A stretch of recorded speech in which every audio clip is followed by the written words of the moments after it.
So with that, let's go ahead and lock and load. Yeah. So scenario building. Let's just kind of remind me.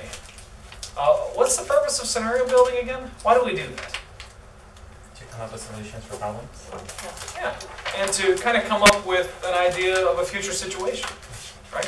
Figure out what the future will hold. And there's different ways that we can do this in business. I mean, you can call, 1-900 number and ask a psychic. Less reliable, or we can try to construct it, right? Now think about this for just a second. What makes a future scenario even believable? It has to have a piece of evidence that will hold true. Like, you can guarantee that it's going to be stable. That's right. So it has to be believable in some way, right? So you kind of have to ground your scenarios in reality. Some part of it has to be kind of somewhat true, right? Okay. Put yourself in the shoes of a science fiction writer or a historical fiction writer, right? I mean, if it's too fantastic, nobody will believe it. Okay, but if it's too boring, it's useless. We're talking about the Matrix, which nobody believes. We're talking about the Golden Girls, which actually everybody believes, but what's the point of telling that story, right? Not that the Golden Girls aren't awesome, by the way. But you see a difference, right? So as a consultant, you're paid to come up with something wild and crazy based on facts that we can all agree upon, right? So Mary Parker Fall talks about integration. Figure out what everybody agrees on, but then kind of build on it and take it to the next step, right? So we've got two kinds of variables in scenario building. What are they? Key and pivot. Key and pivot variables. That's right. Now, someone remind me, what's a key variable for? What does that do? It will happen and it's important. Yeah, and so we know it will happen. And by the way, if that happens, pretty darn important, right? Very few people disagree on key. What is a key variable? Here's your check, right? You're with your group, you're working, you say, hey, do you guys think this is gonna happen? And then everybody laughs or smiles because it's so obvious. That's probably a key variable, right? If someone says, well, it might not be, then you know automatically not a key variable. Instead, it's a pivot variable, which is what? Help me out again, please. Help me out again. I couldn't quite hear you. Oh, so it's basically the opposite of the key variable. So it's basically it's most likely not going to happen. No, sorry. Yeah, it's going to happen. You don't know if it's going to happen. You don't know. We're not sure if it's going to happen or not. But, oh my goodness, if it happens, better pay attention. That's important. Right? And then, of course, in every scenario you have just some other variables that you might plot on there. They're not all that important, but, we're just kind of putting them on there. Those other variables you put on there, they're important too, right? So if you're sitting there and, you're talking to the boss, and the boss says, well, you didn't think about this thing, did you? You don't know anything. You say, well, actually, we did think about that, but we didn't consider it a key or pivot variable because, in fact, it's right here on the chart, right? Well, I think you're wrong. Okay, that's fine. You just put the variable wherever they tell you to put it. Right? That's what we're paid to do. But at least you've gone from a thoughtful person who has a difference of opinion to a sloppy person who didn't think about something at all. Right? Now, for purposes of this class, we want to have one key and two pivot variables. Right? So I realize that if you were to do this for real, for a real corporate scenario building exercise, it would look like a book with chapters, okay? And you would have hundreds of variables. And that's when you start bringing those other variables that aren't that important. You say, yeah, it's there, but it has less impact, these kinds of things, right? But for purposes of simplicity, I'm just concerned, do you understand the process? Can you think through it logically? Okay. So far, so good? Awesome. Let's start with first step in the process. So when you want to do scenario building, what's the first thing that you need to do? Generate variable. Yeah, that's a good point. So I actually say draw the axes. But yeah, you can also generate the variables first. I don't think it matters too much.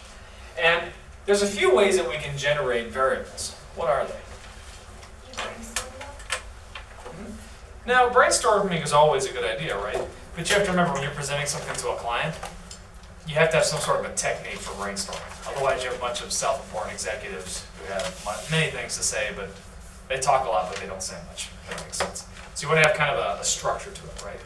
And so I like to use that critical questions approach, start asking questions backwards. There's two approaches for critical questions, and we talked about them a little bit last course. Pest and pestle. Yeah, that's one hand, and then there's one more technique. Isn't it like what can you control and what you can't control, like the weather is something you can't control? Yeah, that's part of it, right? Yeah, chance and some of that weird stuff. And that comes from what? Like something from the data or something? Something else.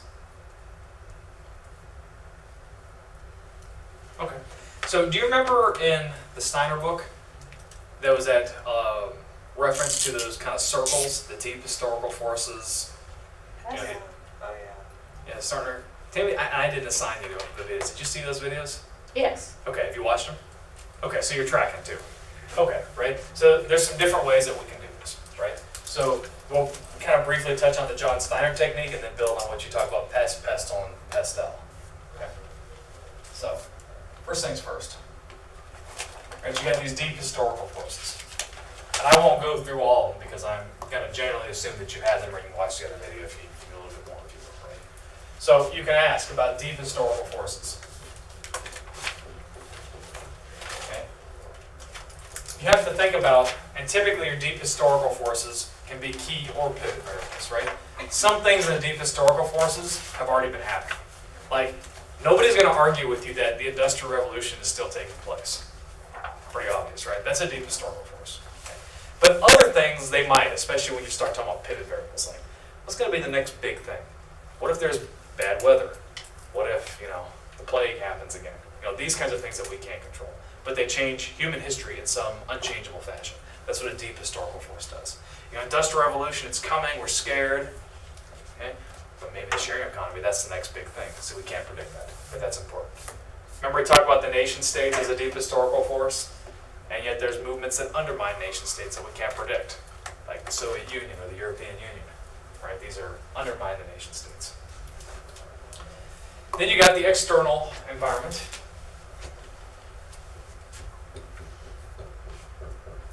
Which is what? Does someone remember? What's the external environment? Government. Oh, yeah, that's part of it. Yeah. It's basically everything you learn about in neoclassical economics. Any of those like classic intersections of the supply and demand curve, right? Anything that's going on in economics, which could be government. Remember you talk about the market capitalism model? The socio-political thing could be going on. There could be something with the intersection of supply and demand, these kinds of things, right? And then you've got the internal environment. Which is what? Within the company? Yeah. Culture? Yeah. And so you just kind of ask yourself, have I thought about these things? Have I considered them or not? Did I consider the external environment and look at it for variables? Did I consider deep historical forces and how they're playing out? Did I consider the internal environment? You can just ask yourself the critical questions. It's easy to brainstorm and come up with ideas. That's always a good thing, but sometimes we forget things. And I've got the full list, of course, in the videos and everything else. So I won't go through it because I assume you have. Any questions, by the way? Move on a little fast because I know we've had this before. I want to focus a little bit more on the practical side of this. Okay, let's flip it now. Pest, pestle, and pestle.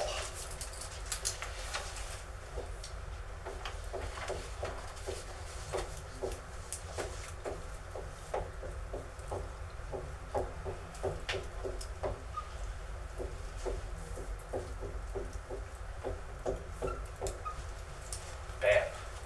Okay. First of all, what's it stand for? Political, economic, social, and technological. Political, economic, social, and technological. And of course, you could also put in the environment and Legal. legal. Bam. Right? It could also be legal. Right? So again, which one do you use? You use the one the boss tells you to use. Right? Pest analysis. I I never saw those circles anywhere except that textbook. Never saw them. I mean, have you heard of them? Has anybody ever asked you in work, hey, what about those deep historical forces? Did you consider them? No, because they were asset, right? But it wouldn't be unusual to say, hey, what about the pest analysis? That's actually not that unusual. However, again, with brainstorming, use a technique that's suitable. If using deep historical forces is suitable for you, then absolutely use it, and then just say, well, that was political, you got the back of the mind, right? Use whatever helps you. Again, this is a way to check. Did I consider everything that I need to think about? Did I consider political, economic, social, technological, environmental, legal trends? And again, I've got the full list in the slides of things that you can check off. Do you have to use these? No, you don't. You don't. If you get enough ideas, that's good. You have to think about, am I using inductive or deductive reasoning? What's the difference between the two? Is deductive like you start out very general, and then you like ask a lot of questions to narrow it down? Sort of. Or is it like using observation? Well, they both use observations. Oh, It's what your starting point is. Oh, that's right. A scientist, like a biologist, they use deductive reasoning. They think they know something, so they come up with a hypothesis and then they test it. And what do I think? Is that true or not, right? So if you use deductive reasoning, you're going to assume that I pretty much already know what needs to be done in the future. Pretty much know. And now I'm going to just kind of start checking it by checking off these blocks. Right? And then I build my scenario. But I actually already know what it should be. I'm just using the tools to support what I'm saying or refute it in some significant way if I miss something. Right? Inductive reasoning, you flip it. You say, you know what?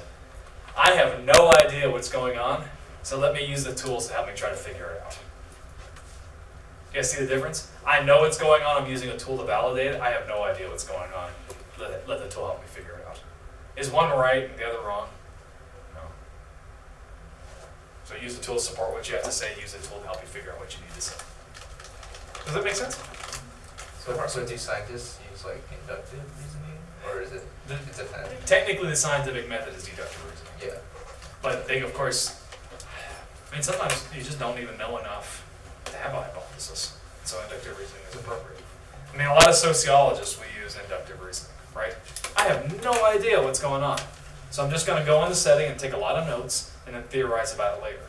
I have a theory, like a nice bell curve, I'm going to test it, deductive reasoning. I have no idea, let me get my data and then I theorize about it later, inductive. Does that help? Yeah.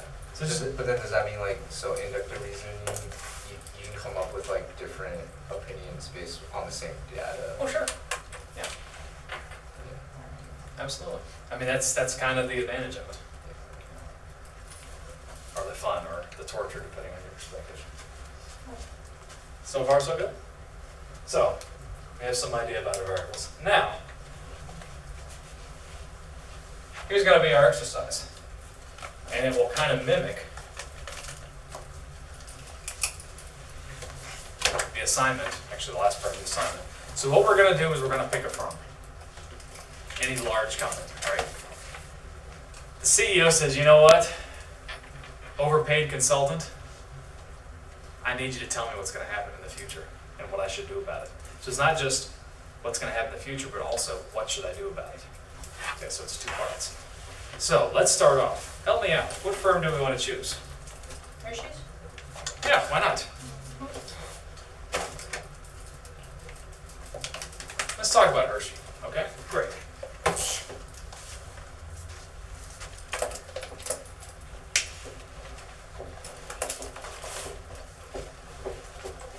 So let's start building our scenario. So I already kind of gave it away a little bit. The first thing you want to do is build your axis.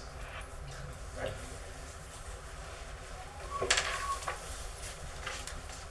I love using this giant whiteboard. Okay, so we need to label our axes, of course, right? What do we label it with? Key variables and pivot variables. Ish. The I can't say that that's wrong, but that wasn't the answer I was looking for. Proxy. Huh? Proxy.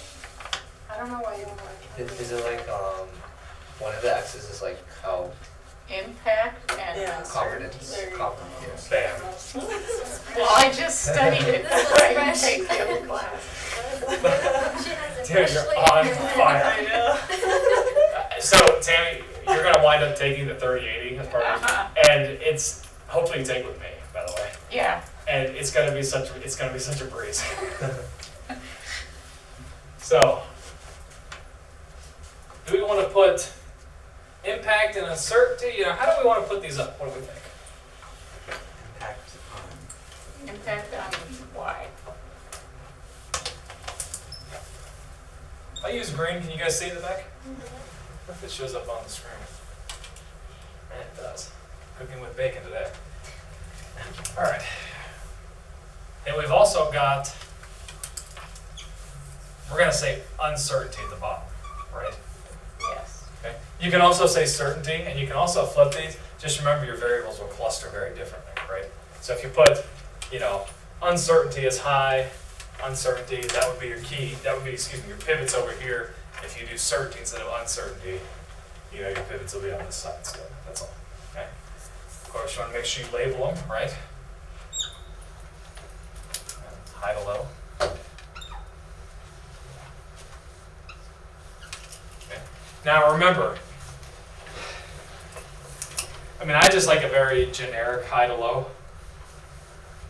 Things not to do. Do you guys remember me talking about this? Well, what should you absolutely not do? How about colors? Like a red to green scale. And then people start asking you, well, why is that burnt orange instead of brick red? Why is that not maroon? Or does red mean negative and green? Oh, good Lord, I know. Oh, that one I haven't even heard, but yeah, yes, that's a good one. And then numbers. Well, why is this a 2.47 instead of 3.6? So you want to have some sort of a root. You know, a 3 means this amount of certainty. You want to quantify it, right? You have like a linear or a log scale, right? So far, so good. Yeah, I hate it when people ask, why is the burnt orange? So if I ask you that question, would you take points off? No, because, you know, there's a very different relationship you have with a student versus an annoying colleague. There's a big difference. You know, you guys are supposed to ask questions. No, so if I ask you, like, why is that green? Why is that not black? Would you take points off? Oh, no. No, you guys are allowed to ask questions. You should ask questions. But, you know, there's always that, you know, idiot that's mad that he's having to pay you. So he wants to make you look bad. You see the reason behind the question is very different. Yeah, you can ask. Yeah, this is green because I have a red, green, and a black pen. You know, nothing too profound. So are you saying don't use colors? Oh, I was just doing it for aesthetic purposes. Yeah. Yeah, no particular reason. And that's okay as an answer too, right? So now let's start. So we think about Hershey's, right? So we want to pitch our variables in a sense of, and you know, we can conduct a pest analysis, but I think as a group we can probably brainstorm it well enough together. So we want to pitch our variables in terms of things that are relevant to Hershey. What do we think is relevant to Hershey? Customers? Yeah, so what about them? Or the people that buy the product? What do you want to say about customers?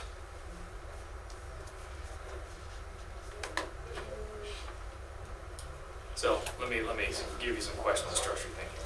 Do you want to say certain things that we know about customers in Hershey, or things we don't know about customers in Hershey? I would say things we know about customers. Things we know about customers in Hershey, which would probably put me low uncertainty and probably high impact, right? So we're looking for key variables. What do we know about key variables with Hershey? They sell candy. Yeah, let's build on that, Darlene. In terms of price of cocoa? We know the price of cocoa. No, just like the price of cocoa. So the price of cocoa is, we're going to assume, doesn't change. No, it does. Okay, so that's probably a pivot, right? Because we can control okay. that, right? So we can do cocoa here, right? Can we do like labor? Like fair labor? No labor country. Yeah, that's right. So we can say something about the cost of labor in a developing country. Yeah. Do you think we know that, or we don't know that? I think they do. They have like child labor. Okay, so you can control the cost of child labor, Yeah. right? You don't have to pay them anything. So And that's on YouTube. So we're gonna, typically you think labor cost is more of a pivot, but why not, right? We're gonna assume they're taking shortcuts. But if it's in a developing country, don't you think that the cost might change for that? Like, the economy might grow? For example, like in China, the wages might start going up instead of going down because it's developing and more countries are coming, so it's becoming more competitive. So let me pitch it back to you, Stephanie. So we think we know the cost of labor, and Jay has questioned that. Do you still feel confident that you know the price of labor? Well, it depends what countries is growing cocoa. Okay. So let's pick one. Brazil. Or we could say the price of child labor is fixed. The price of adult labor fluctuates. For example, you could divide it up, right?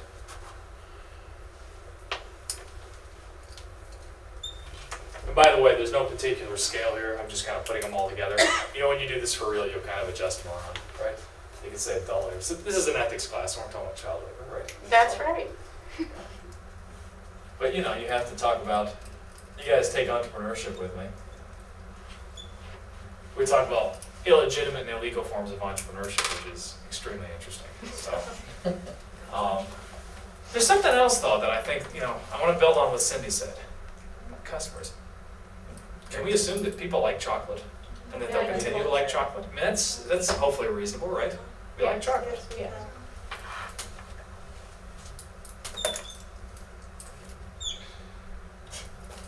Okay, we like chocolate. Well, and we'll probably continue to eat chocolate, right? It's not just the bars, it's the everything else. It's probably fair. What else? International trade. What about international trade? What do we think? Tariffs. Okay, let's kind of piggyback on this a little bit. So, would you like to talk about tariffs for international trade? Sure. Is that what you meant? So tariffs, what about tariffs? What do you know? Or don't know? It might be changing soon. Yes, there is a man There's a man in charge. who has wilder hair than I do. And there might be something going on, right? But we don't really know.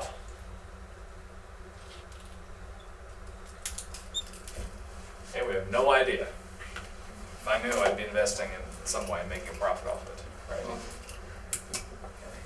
So, now what do we think? Let's come up with maybe 2 more pivots and 2 more keys. What about competitors? It's always a great thing. What about them? You're always gonna have. Yeah, but we want to have some sort of a statement we can use, right? What competitors? Do you think they would be?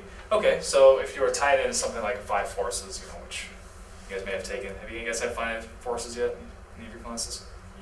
You can take entrepreneurship with me. We'll talk about the 5 forces. That's one of Michael Porter's. You've had it, I think, right? I think it's coming up in our other class. Possibly. Yeah.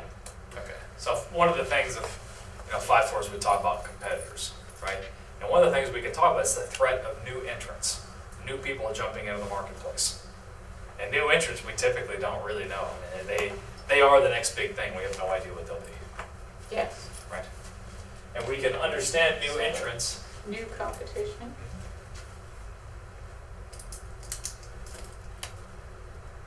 And of course, something else you need to worry about is also the threat of substitutes. That's huge. Especially in a commodity like chocolate, right? That's a big deal. Big, big, big. Okay. Threat of substitutes is also part of 5 forces. So, I think we've got our, kind of a nice pool of pivots here. Maybe we need just a little more. We don't really have much. What's like sales What about sales? during holiday season? That goes higher. Like Valentine's Day, Halloween. So we can say like cyclical sales. You can count on that, right? Yes. Okay.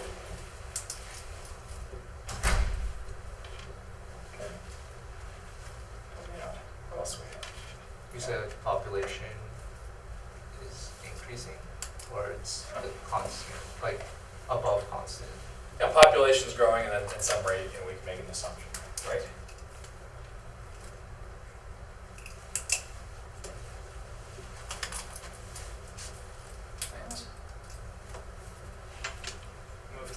step, unless you guys want to add anything. Okay. So let's move on to the second step. Don't worry, we're going to do a couple of these during this period. So now we need to start figuring out ways to build scenarios themselves, right? Now, generally speaking, a direction is not implied with a key variable. It's very obvious what's going to happen, okay? We know that people are going to continue to love chocolate. They're going to continue to love chocolate. The direction's already implied. We don't need to worry too much. Child labor, I think we assumed that the price was going to stay the same, right? Or we weren't going to pay him or whatever it was. But there's no direction implied, no vector, right? Cyclical sales. Well, I mean, it moves in a cycle, and that just moves in a cycle. We have no disagreement with that. And we know the population's going up. I don't think many people disagree on it. It's going up. We agree on the direction and the factor, right? Compare that with Cocoa. yeah. I try to abbreviate so I can keep things small on the board, but then sometimes it doesn't work out. Okay. I know that's the wrong spelling for cocoa, whatever. And I know it's the So wrong that colors cocoa too. price fluctuates down and up, is that what that Ah, yes. Let's build on that, right? So, when we talk about the price of cocoa, right, pivot variables will have either directions or degrees. Okay? So, when we talk about the price of cocoa going up, I can actually say the price of cocoa will stay the same. Or go down. It goes up or it goes down, that's right. Or we can, sorry. Okay? Or we can also say something like the price of cocoa goes up a little bit, goes up a little bit more, it dramatically goes up. Right? You can also look at it in those terms. So there's a kind of you have to make a choice with the direction of the variable, right? Same thing with adult labor, right? You can say no change, it decreases, it increases, or you can actually take it over here a little more, little decrease, bigger decrease. Wow, this is out of control. We talk about tariffs, right? Same. Exactly. You can say there'll be no tariff, a big tariff, a little tariff. New competitors, right? You can say, none, lots, or, people actually be exiting the market. Or you can say something like, a harmless new competitor, a very dangerous one, they've taken our business. Okay. Same with substitutes. No substitutes, a few substitutes, lots of substitutes, or alternatively, a decrease in substitutes. You can do a scale. So far, so good? I haven't lost anybody, right? I'm kind of going through it kind of quickly because I assume you've had it before. Actually, I can't assume you've had it. I know you had it. We sat there and did it together. Except Tammy, she's, you get a little bit of a pass. So far, so good? Okay. Now, this is the fun part. You got to smash the variables together, right? So, do you want me to do the first one and then we'll kind of build on them together as a group? Yeah. So, let's think about this. So you typically want to start, you don't have to do it this way. You can start with a key variable and then add your two pivots and do like a key, pivot, key, pivot, pivot, pivot, key, whatever. There are two things you must not do, and even for me it's hard, right? A, make sure that you link the variables together. Show some sort of a cause and effect relationship. Because of this, therefore this, right? And this is the hard part, and I fall in this trap a lot. Don't put a recommendation in the scenario itself. All you do in a scenario is tell me what's going to happen tomorrow, not what to do about it. The recommendation is where you tell me what to do about it tomorrow. So this is where it gets kind of challenging. So I'm going to take one that's kind of easy. So I'm going to give a number 1 here.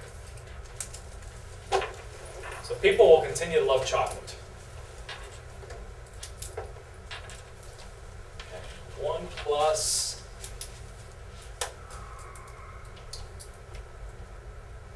okay.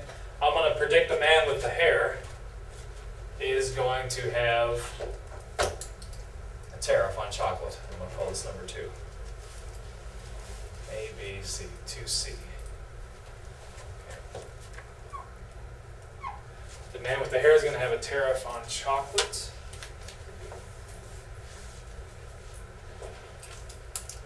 And new competitors, there's probably not going to be too many because of that. So, let's see. Why did C?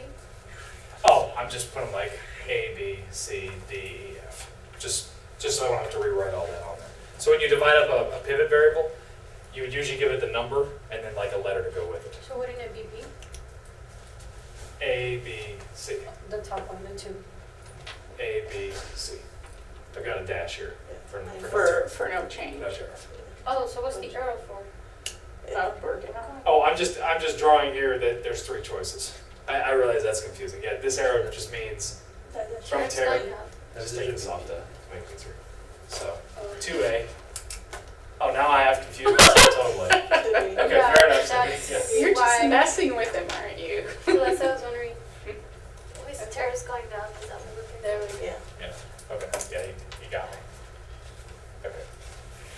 So let's just kind of smash it together, right? Let's say, well, you know what? People are going to continue to love chocolate despite increased tariffs by the man with the hair, which will lead to,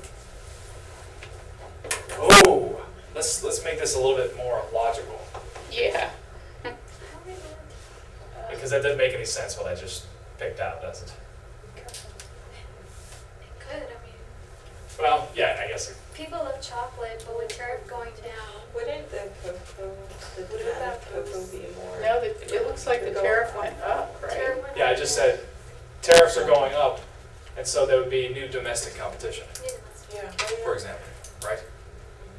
So people are going to continue to love chocolate despite, so I'm using a linking word, despite new tariffs, which will lead to, so I'm showing a link, new domestic competition. Bam. Now I could flip it, right?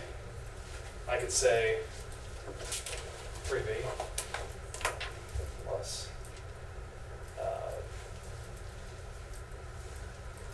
2B plus 1. Okay, so I could say, so you have to change the stories a little bit because we've mixed the variables up. We could say, due to new competitors entering the domestic market, tariffs on chocolate will go up, which will have no impact on how much people love chocolate anyhow. I'm getting these in kind of mundane ones, right? But of course you can be wild and wacky with them. I mean, you could say,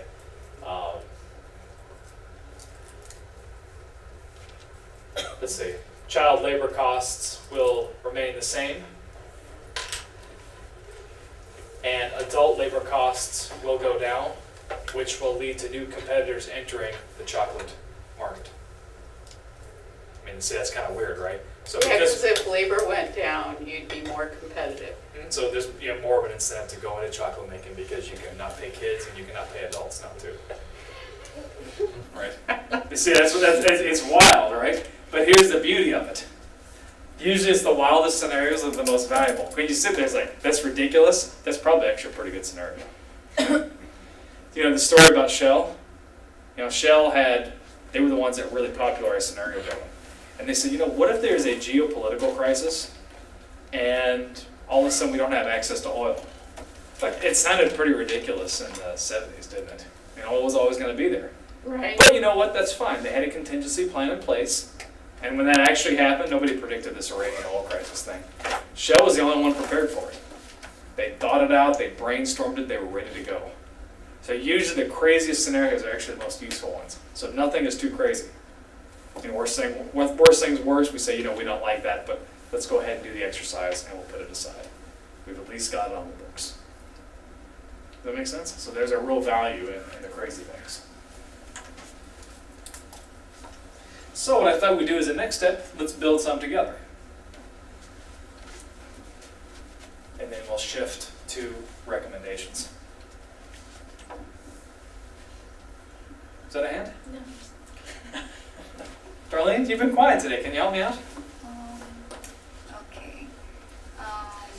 Due to the decrease in cocoa price Okay. and the increase of population, they gave entry to new competition for the cocoa. That works just fine. And say, I like the way you did it, okay? I saw, so first of all, you kind of tricked me a little bit. You got a pivot and a key and a pivot, which is just great. And you showed a very strong link between them. It's very obvious, okay? You know, cocoa's cheaper. There's more people. Of course there's going to be more people entering the firm. And see, to me, what you said makes total sense. It completely makes sense. Very good. Anyone else want to take a stab at it? Gladys, can you help me out? I think about one. So clinical cells is basically cells just going Let's see, which one? the clinical cells. Is it? Oh, cyclical cells. So that's Yeah. because of the holiday? Yeah, so you know, like Christmas, people buy more chocolate. Valentine's. So I would think that would be tied to cocoa in a way. Sure. This is kind of similar to hers. It's where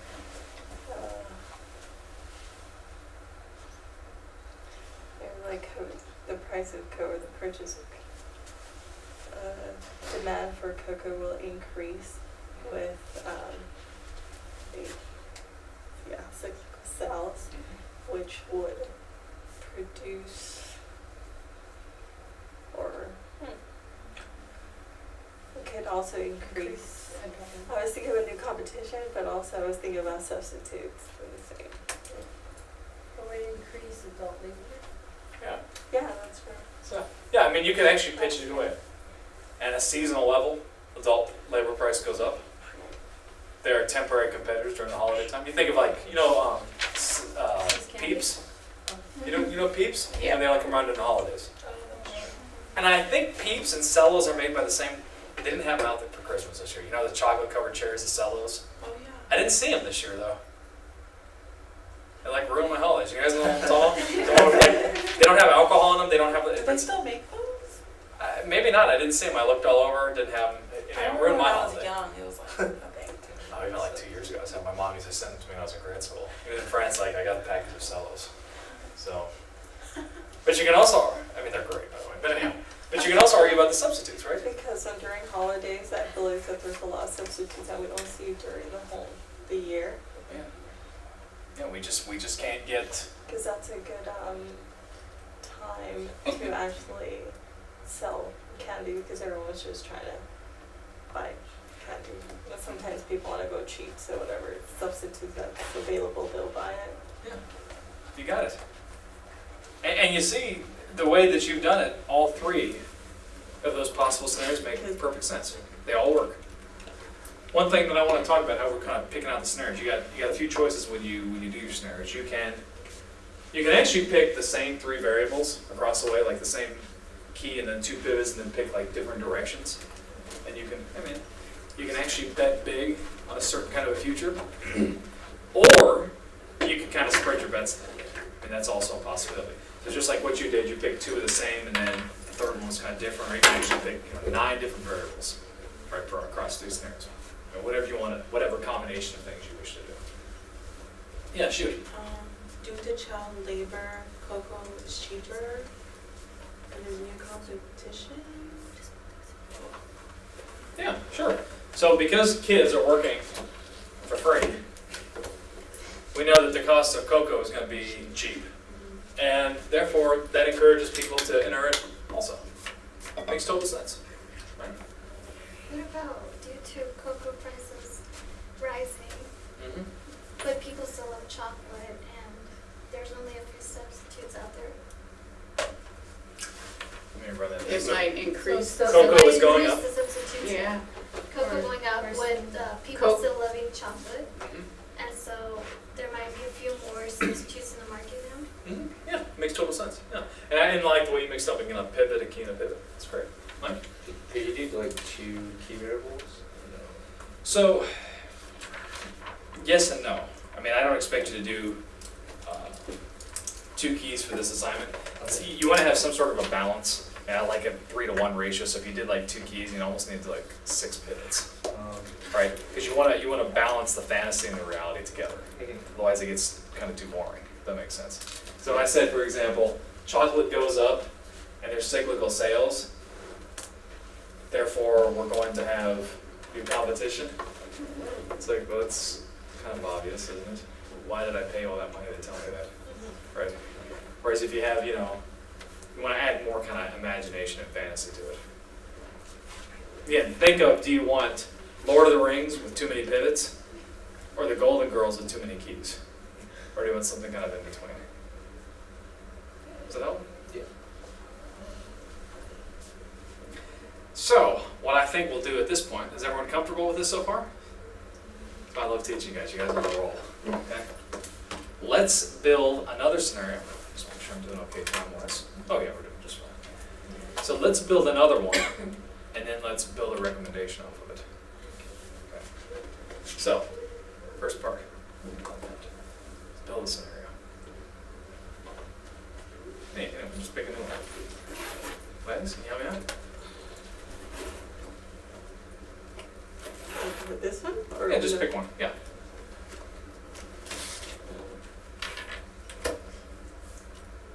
Think about it.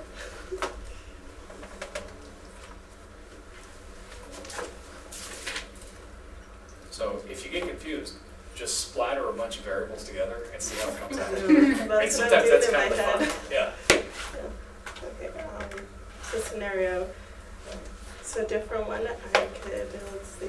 Let's see. Let me just do the Start with just pick some variables, even if it's at random, and then try to make sense of them after. So you just pick any 3 variables you wish, and then we'll kind of piece them together. Okay.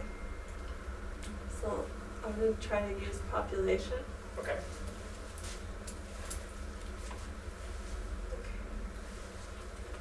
And then maybe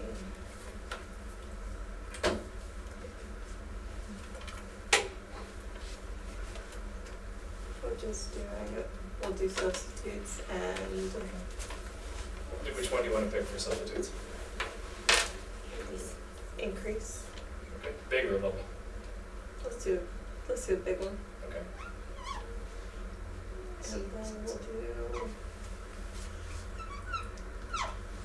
then we'll just do a competition. Okay, and what about it? Let's go substitution.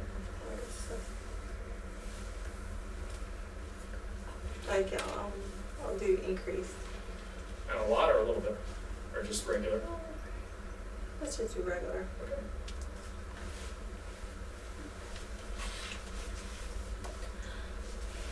Okay. Now, if you chose those at random, it's actually pretty obvious what your scenario will be. It's kind of, you want to piece it together? Okay, so it's population. Increase of, no, we can't say increase. Oh, we know the population's increasing. Yeah. Yeah. The increase of population. More substitutes are, and there's a huge increase in substitute chocolates, which creates more competition or new competition. Yeah. More substitutes and more competition. Yeah, that's just fine. Okay. Makes total sense. And you see, sometimes you can just splatter them up there. Actually, the scenario becomes very easy to write. Even if you picked them at random, like blindfolding and throwing darts, you'd still come up with some pretty cool stuff, right? So this is just fine. So here's the question that we have next. You give me this great vision of the future, Gladys, but I'm a CEO. You need to tell me what to do. What do I do about that? So let me give you a hint. Right? Typically, you want to have solutions that either control or subvert the ambiguity of the pivots. So you know there's uncertainty. We want to control that. I mean, with population growth, there's not much you can really do about that, right? Because it's something so obvious, like people die, people get old, people pay taxes, and there's going to be more people. Not much we can do about any of that. But this, 6210, new competition. And this recommendation is for Hershey, the company. yeah, for Hershey, yeah. I'm the Hershey CEO. Tell me what to do.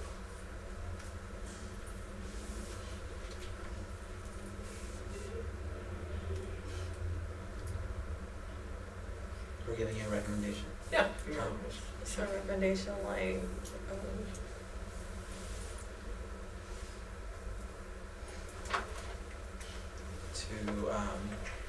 To limit new competitors, increase internal substitutes.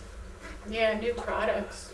Yeah, so see, this is great, right? What if we said, let us introduce our own substitutes to lock out competition? That's great. That is great. You've addressed it. It's even though it's kind of indirect in some way, you still control it. And that's just perfect. It's great outside the box thinking. so because Hershey's is such a like well-known brand, but it's true, they actually do create more substitutes, more people will lean towards that. because They of actually that idea. buy the substitutes. Yeah. Oh. Bam! You know what? That's awesome. So they're buying the substitutes, which are actually also their competition. Yeah. So let's buy the competition and the substitutes, right? Or glad, as you mentioned it, let's use our great brand to make sure that people don't want the substitutes and lock out new competition.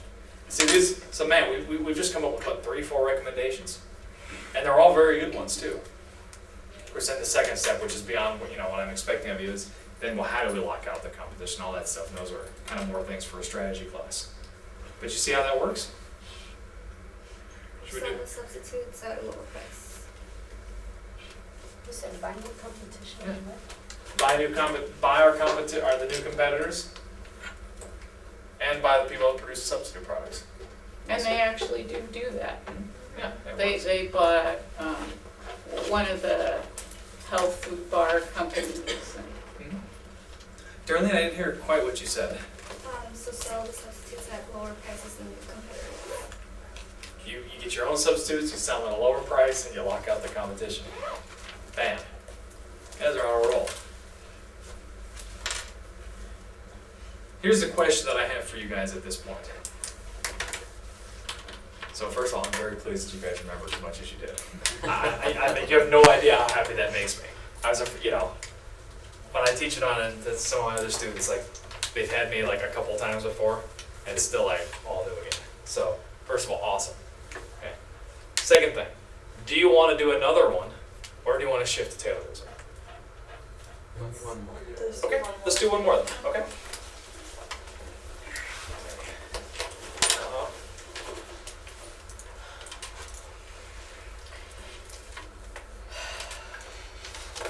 You guys are kidding me. So I got locked out of the computer in some way. Oh, and this was a good one. it's because you were bad mouthing Oh, the you know what? No. It was going, I just got locked out of the computer.